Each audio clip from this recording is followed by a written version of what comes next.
تو سجدے میں جانے کے لیے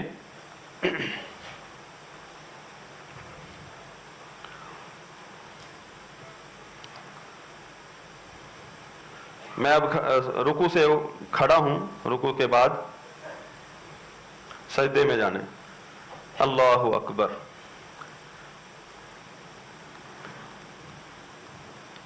جانے کی کیفیت پہلے دیکھ لیں کہ آپ سجدے میں جاتے وقت کیا کرنے۔ سب سے پہلے ہاتھ رکھنے، پھر گھٹنے، پھر اپنی پیشانی۔ دیکھیں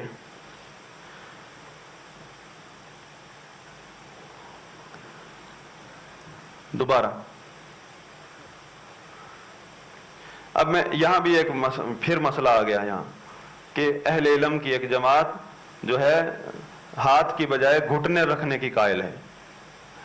اہل علم سلفی علماء میں سے جیسے ابن باز ہیں، ابن عثیمین ہیں، یہ بھی، ہاں شیخ البانی جو اس دور کے محدث ہیں وہ کہتے ہیں کہ نہیں ہاتھ۔ تو یہ ایک اور مسئلہ ہے کہ جس سے منع کیا گیا ہے کہ اونٹ کی طرح مت بیٹھو۔ شیخ ابن عثیمین اس کی وضاحت کرتے ہیں کہ آپ جو ہے جاتے وقت اس طرح نہیں ہو، یہ گھٹنے آپ کی ٹانگیں سیدھی کھڑی ہیں اور آپ سیدھے جا رہی ہوں۔ اگر آپ نے ہاتھ بھی پہلے رکھنے ہیں، گھٹنے رکھنے ہیں تو یوں جاتے ہیں، اگر ہاتھ رکھنے ہیں اس وقت بھی یوں ہی جانا ہے، پہلے ہاتھ رکھنے۔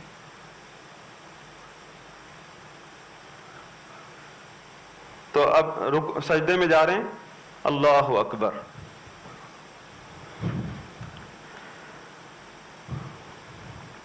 دونوں ہاتھ، دونوں گھٹنے، دونوں پاؤں، پیشانی، اور پیشانی کے ساتھ ناک بھی زمین پر ہونا چاہیے، اور یہ دونوں ہاتھ کھلے ہونے چاہیے۔ اب ہمارے ہاں صفیں چھوٹی ہوتی ہیں تو جتنا کھل کر آپ سجدہ کر سکتے ہیں اتنا زیادہ مستحب ہے۔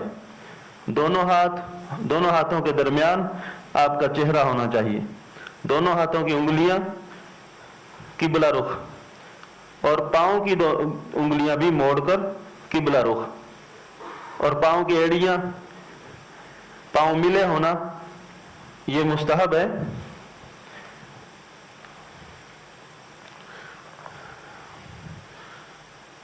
تو سجدے میں دعا کیا تسبیح ہے؟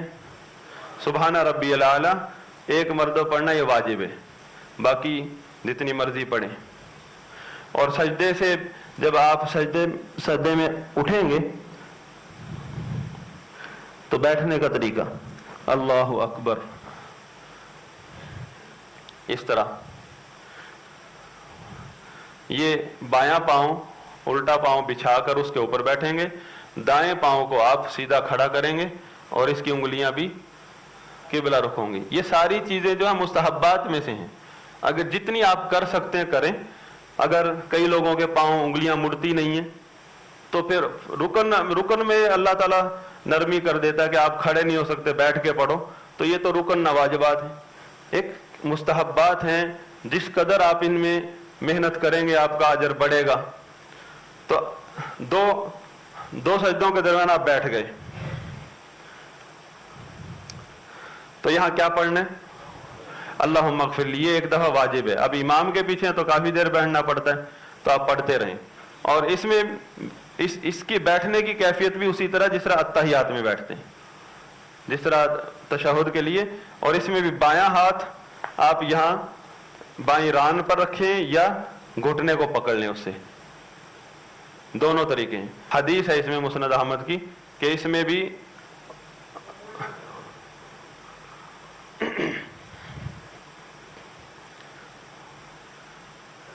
اس میں بھی مستحب یہ ہے کہ آپ انگلی کو اٹھائیں، کیونکہ یہاں بھی دعا ہے، اور دعا کا طریقہ یہ ہے کہ آپ انگلی جس طرح اتحیات میں اٹھاتے ہیں انگلی کو قبلہ رخ، اور اتحیات میں اٹھائیں یا یہاں اٹھائیں، ہم نے کئی لوگوں کو دیکھا یوں اوپر نیچے کر رہے ہوتے ہیں یا دائیں بائیں کر رہے ہوتے ہیں، یہ کہیں بھی سنت نہیں ہے۔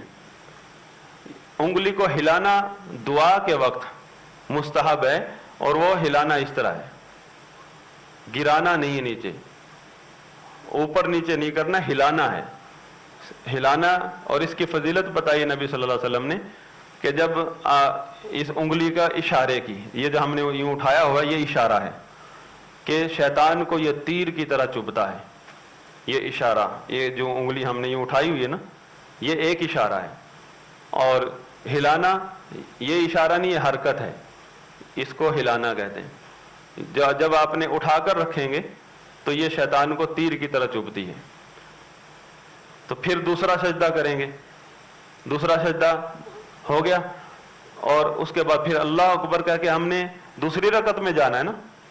تو مستحب یہ ہے کہ آپ پہلے بیٹھیں. ہمارے کئی نمازیوں کو نہیں پتا ہوتا، تو وہ کبھی جس مسجد میں وہ نماز پڑھتے ہیں وہاں کسی نے نہ کوئی عمل کرتا ہے نہ بتاتا ہے. تو جب وہ ہماری مسجد میں آیا، کسی اور مسجد میں جہاں اس طرح سنت پر عمل کرتے ہیں، اسے پتہ نہیں ہوتا، تو وہ امام سے پہلے کھڑا ہو جاتا ہے. امام سجدہ کر کے بیٹھتا ہے اور وہ دوسری رکعت کے لیے سیدھا کھڑا ہو جاتا ہے.